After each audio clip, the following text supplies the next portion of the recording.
Welcome to your weekly quiz. I'm Jack Kirksey, and today your question is, who founded Black History Month?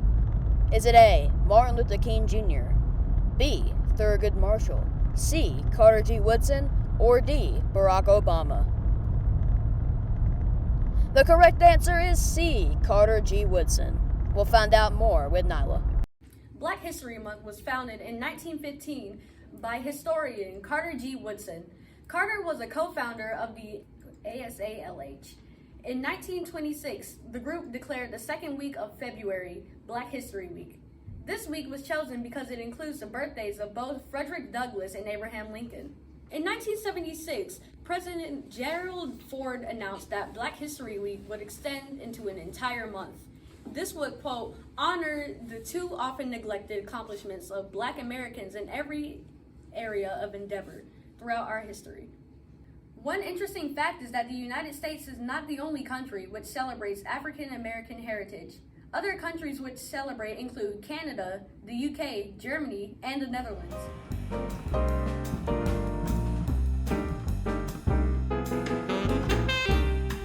Why do we celebrate Black History Month? To understand the culture of African American people.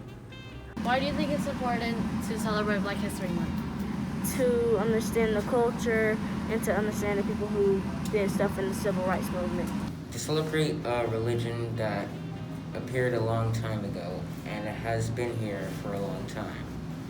Well, Black History Month to me is a part of our past that we really need to remember, like all history. I feel like Black people should be more recognized, such as Ruby Bridges, who stopped segregation, and Rosa Parks, who stood up against a white man for her seat in the back, and then Harriet Tubman helped free the slaves.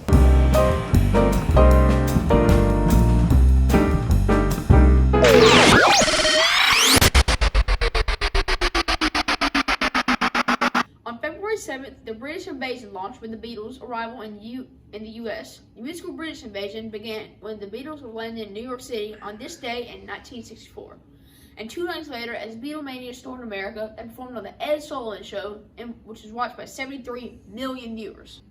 On February 12th, 1958, the first transatlantic passenger jet line service began by the BOAC with flights between London and New York on the new Comet jet airliner. On February 14th, Patriot forces of about 350, led by Andrew Pickens and Elijah Clark, defeated 600 British loyalists at Kettle Creek in what is today Wilkes County. The American Revolution victory demonstrated the British control of the Georgia colony was not nearly as strong as we thought.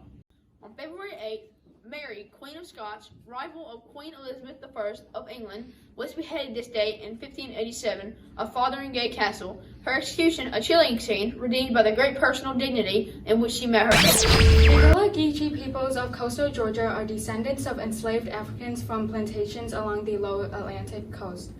Many came from the rice-growing region of West Africa and were brought to America for their agricultural and architectural knowledge and skills.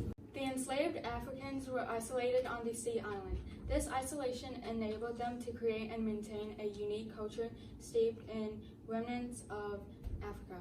This culture became known as Gullah Geechee, and it is visible in the people's distinctive arts, crafts, foodways, use of waterways, music, dance, and language.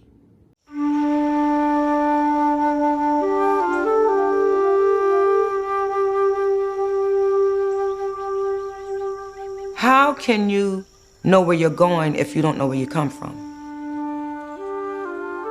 I grew up in a small Gullah Geechee community in Pinpoint, about 30 minutes on the outskirts of downtown Savannah, and I'm a historical interpreter at the Pinpoint Heritage Museum.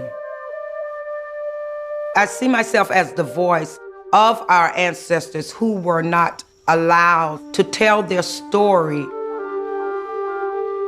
We continue to live on the values that our ancestors brought over. We live by what we need, not necessarily what we want, but our lifestyle is pretty simple and basic. Gullah is the language, Geechee is the people. And the language was actually a mixture of African American language combined with Creole language, but the language was formed to keep the plantation owners from knowing what the slaves were saying. We were forced to create our own community. to keep our culture alive. It was a very unique place to grow up. It taught us manners and respect for our elders. And the old folks have a way of saying that manners can take you where money and education could never take you. I think people should come and see Pinpoint because we are a dying group of people. And very few people know about Gullah Geechee culture.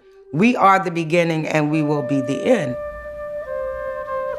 Supreme Court Justice Clarence Thomas is from Pinpoint. And to be on the Supreme Court, one of the highest systems in America, is just astonishing to us. And we in Pinpoint just love him. There's so many great things to see out near Pinpoint, Wormslow, Skidaway Island. I'm a pretty outdoor person, and I love the trees and the beautiful malls and the peace and the quiet and just to hear the birds.